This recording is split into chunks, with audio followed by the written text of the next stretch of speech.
In the immediate aftermath of the Notre Dame fire in 2019, narratives of faith, resolve, heroism, and science carried the day. In 1 week, contributions pledged €1 billion to restoring Notre Dame. A number of restoration nonprofits sprang up, each organization defining its own mandate. This outpouring of goodwill, combined with contrary agendas, ignited a bataille royale.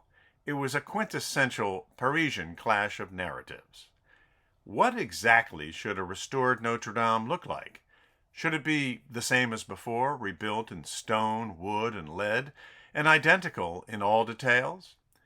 If so, should it be rebuilt with medieval construction methods, hand axes, rope pulleys, and draft horses? Or should the cathedral be contemporized with modern materials and designs? After all, Notre Dame had seen many such architectural design alterations over the centuries.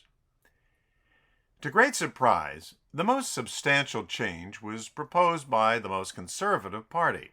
The Catholic Archdiocese of Paris proposed a plan to transform the interior of Notre Dame into a teaching center, a place where visitors could refresh their knowledge of Catholic principles along a sound and light discovery trail.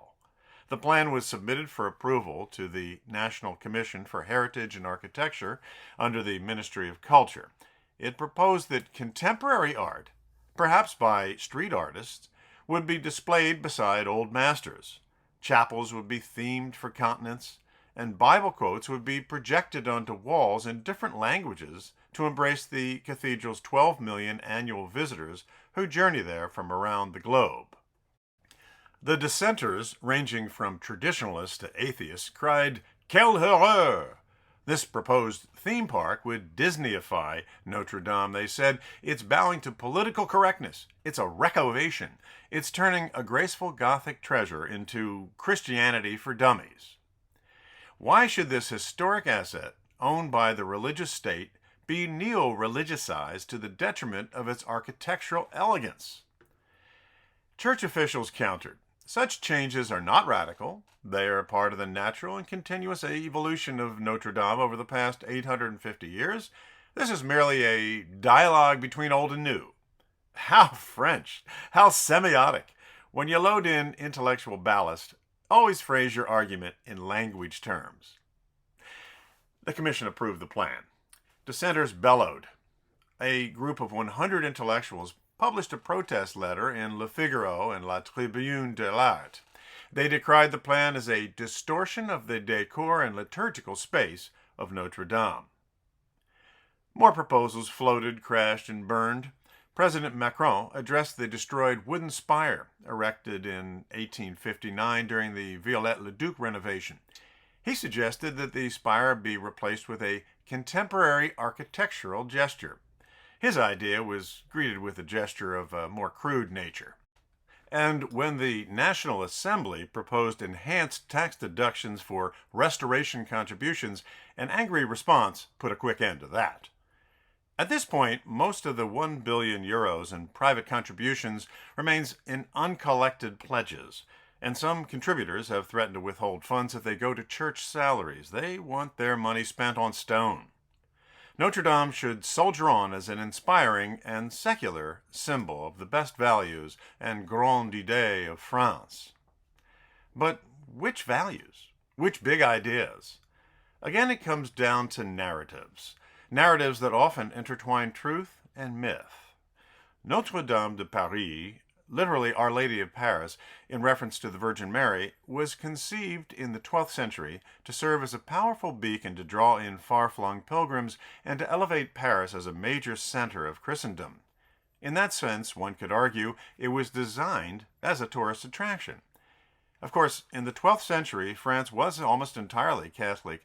Now, just 60% identify as Catholic, 15% practice Catholicism, and 5% attend Mass weekly. Indeed, France today is a secular state, a fundamental value since the revolution in 1789, so why should the people of France and Paris care about a religious symbol, however iconic?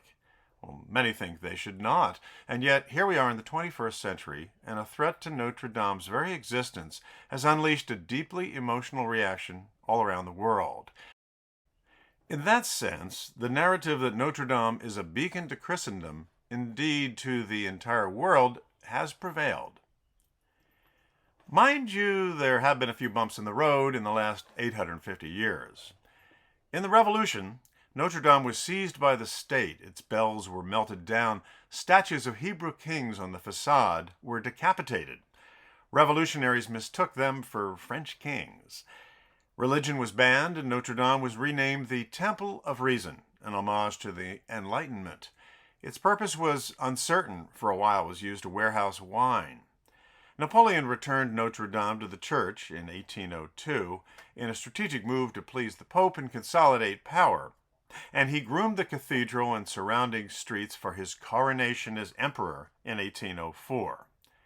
Over the next decade, his empire declined, and so did the appearance of Notre Dame. In 1825, Victor Hugo published a diatribe, War on the Demolishers. He decried the mutilation of Notre Dame and other Gothic structures in Paris.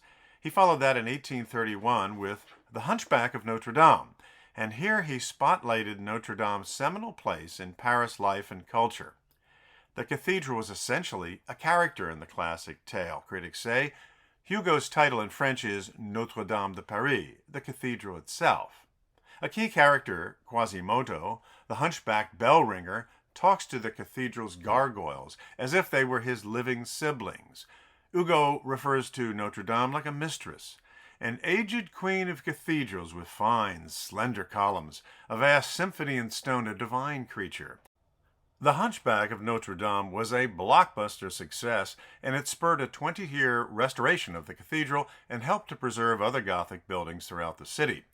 In Paris, words backed by public sentiment can unmove stone.